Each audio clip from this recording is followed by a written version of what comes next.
Hello दोस्तों, welcome back.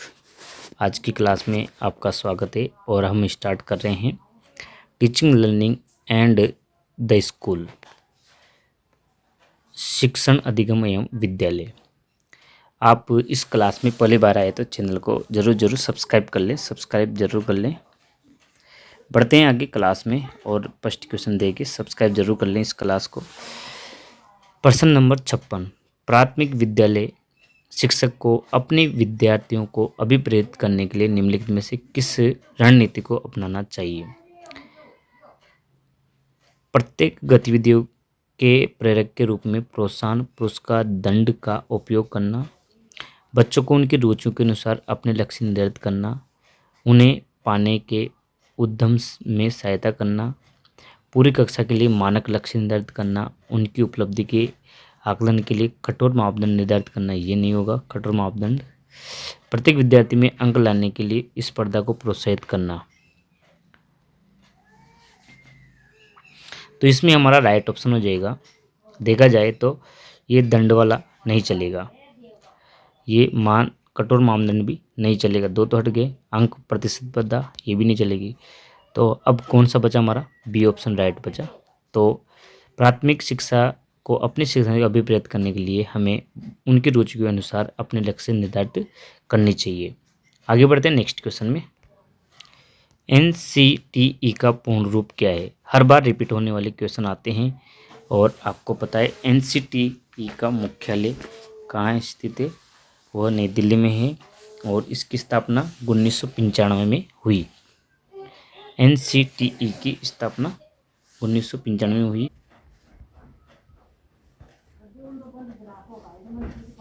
तो NCT का जो पूर्ण रूप है वो बताना था हमें। National Council of Teacher Education. क्या हो जाएगा? National Council of Teacher Education. C option right हो जाएगा और इसकी स्थापना 1995 में की गई। आगे बढ़ते हैं नेक्स्ट क्वेश्चन पर। पाठ्यचर्या ऐसी हो जो पाठ्यपुस्तक के ज्ञान को पुनः प्रस्तुत करने के लिए के स्थान पर बच्चों को अपनी आवाज़ें पाने, कार्य करने के लिए अपनी जिज्ञासा का पोषण करने, प्रश्न पूछने, जांच पड़ताल करने तथा अपने अनुभवों को बांटने तथा विद्यालय के ज्ञान के साथ जोड़ने में सक्षम बनाए। ये राष्ट्रीय पाठ्यचर्या की रूपरेखा 2005। इस पृष्ठभूमि में एक शिक्षक की प्राथमिक भूमिका क्या होना चाहिए? बच्चों को उनकी अपनी समझ और अपने ज्ञान को साझा करने की पर्याप्त अवसर होना चाहिए, बिल्कुल होना चाहिए। तो ये कंप्लीट बच्चों के अनुभवों को निरस्त कर पाठ्यपुस्तक पर ध्यान केंद्रित कराना चाहिए। नहीं, ये नहीं हो सकता। पाठ्यपुस्तक के अध्यायों को क्रमवार कराना, ये सुनिश्चित करना कि शिक्षक का अच्छे प्रश्न पूछे, शिक्षक अपने उत्तर पुस्तिका में लिखिए, ये भी नहीं। क्रमवार कराने की जरूरत नहीं है। समझ और अपने ज्ञान को साझा करने की पर्याप्त अवसर देना चाहिए। तो इसका हमारा राइट ऑप्शन हो जाएगा ए वाला। बच्चों को उनकी अपनी समझ और ज्ञान को साझा करने के पर्याप्त अवसर देना चाहिए। आगे बढ़ते हैं नेक्स्ट क्वेश्चन। बाल केंद्रित कक्षा वह है जिसमें बच्चों के व्यवहार को निर्देशित करने के लिए अध्यापक पुरस्कार और दंड का प्रयोग। ये दंड वाला तो इसमें चलेगा नहीं।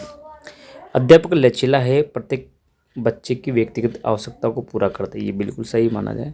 अध्यापक केवल पाठ्यपुस्तक को ज्ञान के स्रोत के लिए उपयोग करता है, ये भी नहीं हो सकता। अध्यापक ही बच्चों को उनकी क्षमता के आधार पर वर्गीकृत करता है, बिल्कुल ये भी माना जा सकता है। लेकिन स्पष्ट जो सही आंसर है वो हमारा ये होगा कि बच्चों को अध्यापक लचीला होना चाहिए, प्रत्येक बच्चे की व्यक्तिगत आवश्यकता को पूरा करता हो। बी ऑप्शन राइट हो जाएगा यहाँ पे।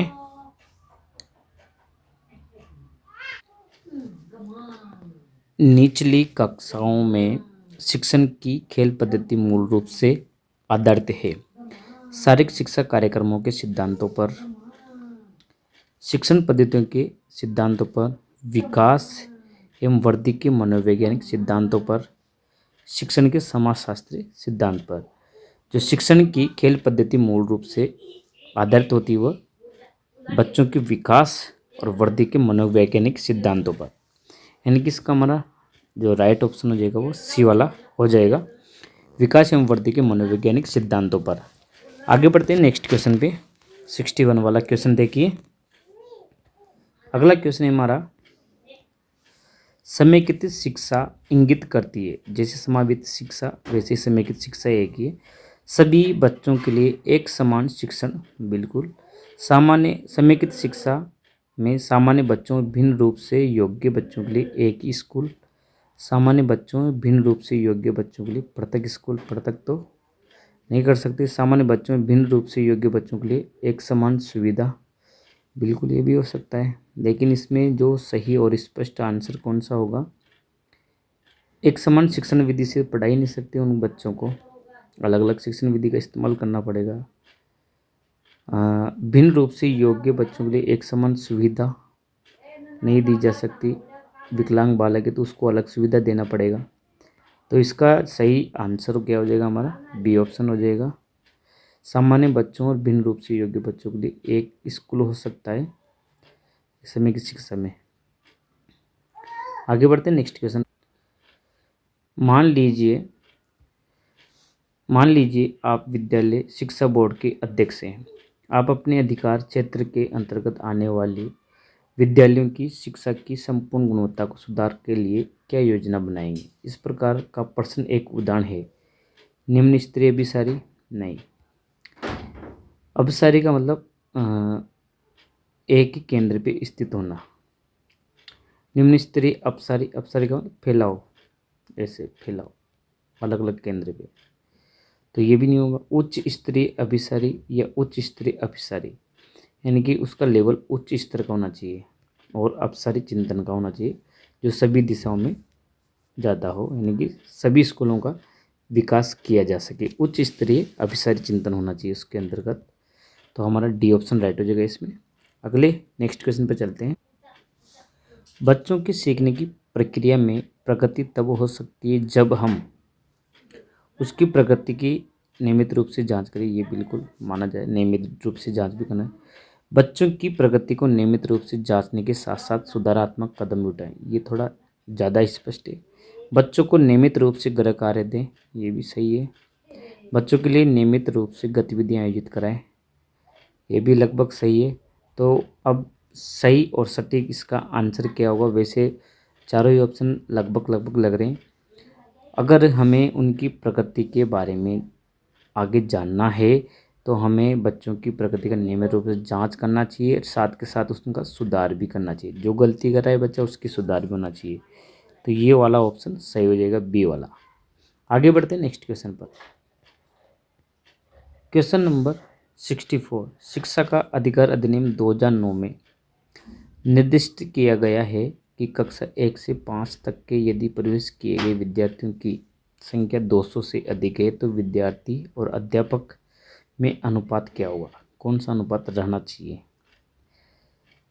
30 का, 40 का, 45 का या 50 का। अब ये अध्यापक कितने होना चाहिए, तो ये अनुपात बताना है हमें।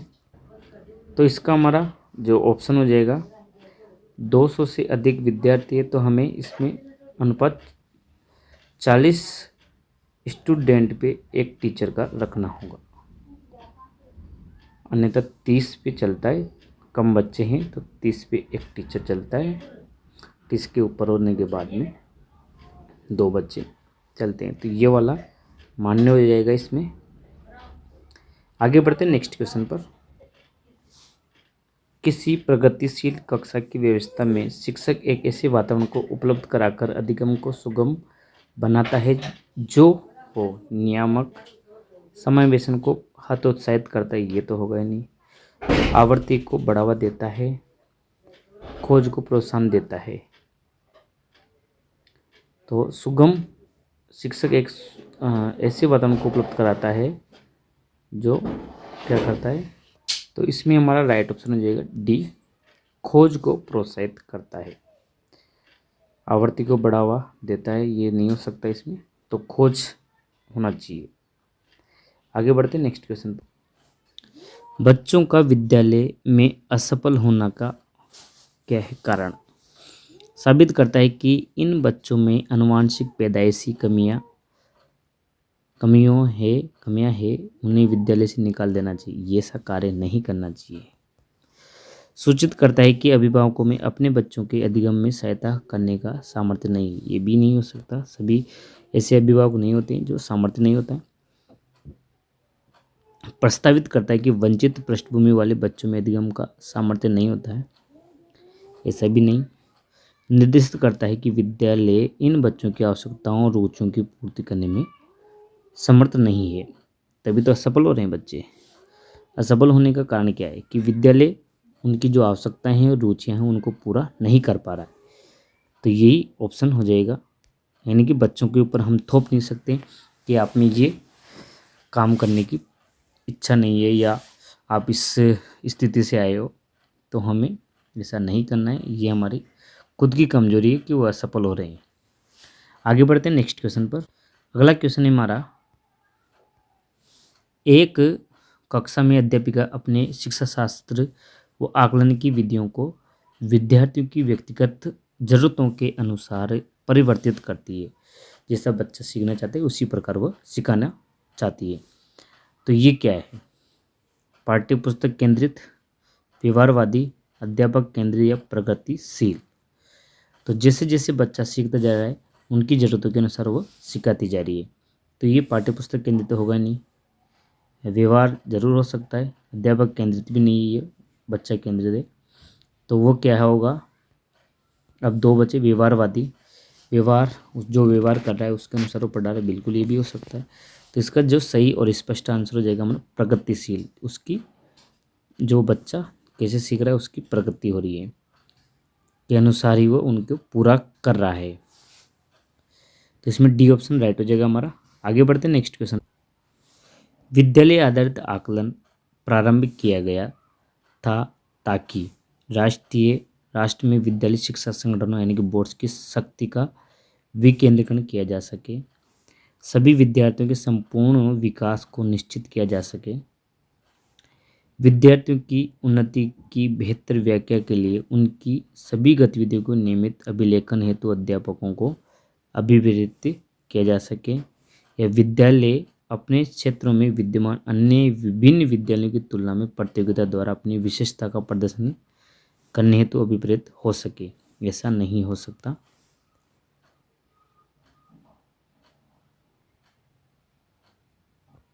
तो इसमें हमारा जो राइट ऑप्शन हो जाएगा वो बी वाला हो जाएगा, क्योंकि इसमें क्या है, सभी विद्यार्थियों के संपूर्ण विकास को निश्चित किया गया। विद्यालय आधारित आकलन में है कि बच्चे का संपूर्ण विकास को निश्चित किया जा सके, कि वह शारीरिक रूप से, मानसिक रूप से और क्रियात्मक रूप से, रचनात्मक रूप से सभी पहलुओं का आकलन हो सके, यानी कि विद्यार्थी के संपूर्ण विकास को निश्चित किया जा सके।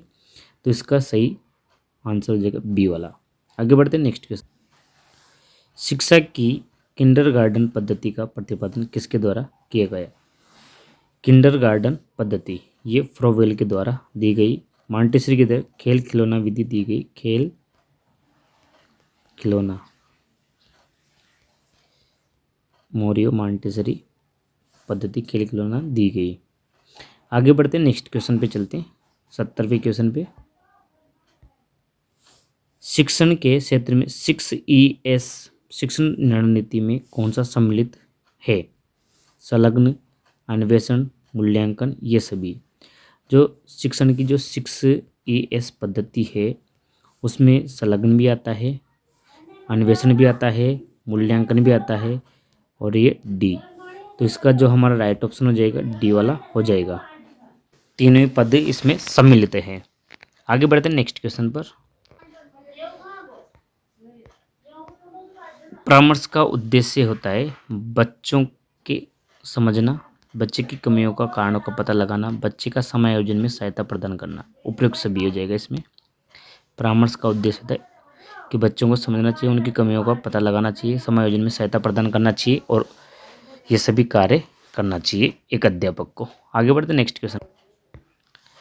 रचनात्मक लेख का नियोजन होना चाहिए केवल उन छात्रों के लिए जो कक्षा स्तर पर पढ़ते हैं केवल उन छात्रों के लिए जो लंबे वाक्यों को लिख सकते हैं, रचनात्मक लेख तो हो सकता है वो भी। केवल उन छात्रों के लिए जो समाचार पत्र लिखना चाहते हैं। इनमें सभी तरह के बच्चे आ सकते हैं, यानी कि सभी छात्रों के लिए जो कक्षा में पढ़ते हैं, लंबे वाक्य लिखते हैं, समाचार पत्र लिखते हैं, वो सभी बच्चे आ जाएंगे। उपयुक्त सभी छात्रों के लिए। नेक्स्ट क्वेश्चन पे चलते हैं हम। 73वां क्वेश्चन है, विद्यालय छोड़ने वाले विद्यार्थियों के नियंत्रण की दृष्टि से सरकारी संगठनों द्वारा संस्था के स्तर पर विभिन्न उपाय किए गए। निम्नलिखित में से कौन सा कारण संस्थानिक स्तर से जुड़ा है जिसके कारण बच्चे विद्यालय छोड़ देते हैं? इसमें कौन सा ऑप्शन आ जाएगा? बच्चों को भली भांति व्यवहार करने की आवश्यकता है कि प्रत्येक अध्यापकों को संवेदनशील ना होना, जो बच्चे अनिवार्य पाठ्यचर्या को स्वीकार नहीं कर पाते उनकी विकल्पात्मक पाठ्यचर्या का ना होना,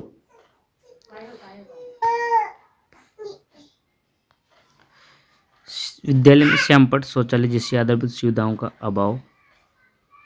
इसका कारण ये नहीं हो सकता, कारण बच्चे विद्यालय छोड़ देते हैं। अध्यापकों को समयुक्त योग्यता वाला ना होना, उन्हें कम रियायत देना। तो इसमें जो सही ऑप्शन हो जाएगा हमारा कि जो बच्चे अनिवार्य पाठ्यचर्या को स्वीकार नहीं कर पाते हैं उनके लिए विकल्पनात्मक पाठ्यचर्या का होना चाहिए। बी वाला ऑप्शन इसमें राइट हो जाएगा हमारा। आगे बढ़ते हैं नेक्स्ट क्वेश्चन पर। एक आंतरिक बल जो प्रोत्साहित करता है और व्यवहारपरक प्रतिक्रिया के लिए बाध्य भी करता है एवं उस प्रतिक्रिया को विशिष्ट दिशा उपलब्ध कराता है, तो ये क्या है? अभिप्रेरणा, अध्यवसाय, संवेग, वचनबद्धता। तो इसका हमारा राइट ऑप्शन क्या होगा? जो आंतरिक बल प्रोत्साहित भी करता है, प्रतिक्रिया के लिए बाध्य भी करता है और उस प्रतिक्रिया को विशिष्ट दिशा भी प्रदान करता है, तो ऐसा कार्य कौन करता है? अभिप्रेरणा करती है। तो इसमें ए वाला ऑप्शन राइट हो जाएगा। आगे बढ़ते हैं नेक्स्ट क्वेश्चन पर। बच्चों के सामाजिकरण में विद्यालय है प्राथमिक कारक, द्वितीयक कारक की कोई भी नहीं, किसी की भी कोई की भी भूमिका नहीं, कि बहुत कम भूमिका। तो इसमें जो विद्यालय होता है तो वो द्वितीयक कारक के रूप में कार्य करता है विद्यालय के सामाजिकरण में। आगे बढ़ते हैं नेक्स्ट क्वेश्चन। आधुनिक शिक्षा अधिगम प्रक्रिया में शिक्षक की भूमिका क्या होती है? आधुनिक शिक्षण जो अधिगम प्रक्रिया है उसमें शिक्षक की भूमिका क्या होती है? सीखने हेतु एक अच्छी सुलभकर्ता के रूप में, बिल्कुल। बच्चों को गणित, विज्ञान, भाषा सिखाने वाले, बच्चों में मूल्य आधारित शिक्षा देने वाले के रूप में, या बच्चों के पर्यवेक्षक के रूप में। तो जो आधुनिक जो शिक्षण अधिगम प्रक्रिया में शिक्षक की जो महत्वपूर्ण भूमिका होती है वो सुलभकर्ता के रूप में होती है। कैसे होती है? सुलभकर्ता के रूप में। नेक्स्ट क्वेश्चन पे चलते हैं आगे। एक शिक्षक प्रश्न पत्र बनाने के बाद ये जांच करता है कि क्या प्रश्न परीक्षण के विशिष्ट उद्देश्यों की परीक्षा ले रहा है। वह मुख्य रूप से प्रश्न पत्र के बारे में चिंतित है। वैधता, संपूर्ण विषय वस्तु को शामिल करने में, या प्रश्नों के प्रकार या विश्वसनीयता। तो इसमें जो शिक्षक ने जो प्रश्न पत्र बनाया वो किस चीज़ की जांच करता है? वह विशिष्ट उद्देश्यों की परीक्षा ले रहा है, वह मुख्य रूप से प्रश्न पत्र तैयार करता है। तो वह चिंतित है विश्वसनीयता के बारे में। किसके बारे में? विश्वसनीयता के बारे में, कि ये सभी उद्देश्यों को पूरा करता है, यानी कि हमारा डी ऑप्शन राइट हो जाएगा इसमें। आगे बढ़ते हैं नेक्स्ट क्वेश्चन पर। 78वां क्वेश्चन पे चल रहे थे। नर्सरी कक्षा में शुरुआत करने के लिए कौन सी वस्तु थेम सबसे अच्छी होती है? मेरे प्रिय मित्र, मेरा पड़ोस, मेरा परिवार, या मेरा विद्यालय। तो शुरुआत क्रम में नर्सरी के बच्चों के लिए परिवार से स्टार्ट करना चाहिए, तो इसमें सी वाला ऑप्शन राइट हो जाएगा, मेरा परिवार। आगे बढ़ते हैं, लास्ट के 2 क्वेश्चन और बचे हैं हमारे इसमें। प्राथमिक स्तर पर एक शिक्षक में निम्न में से किस सबसे महत्वपूर्ण विशेषता मानना चाहिए? पढ़ाने की उत्सुकता होना चाहिए, बिल्कुल। धैर्य और दृढ़ता भी होना चाहिए। शिक्षण पद्धतियों और विषयों के ज्ञान में दक्ष भी होना चाहिए। अति मानक भाषा पढ़ाने में दक्ष भी होना चाहिए।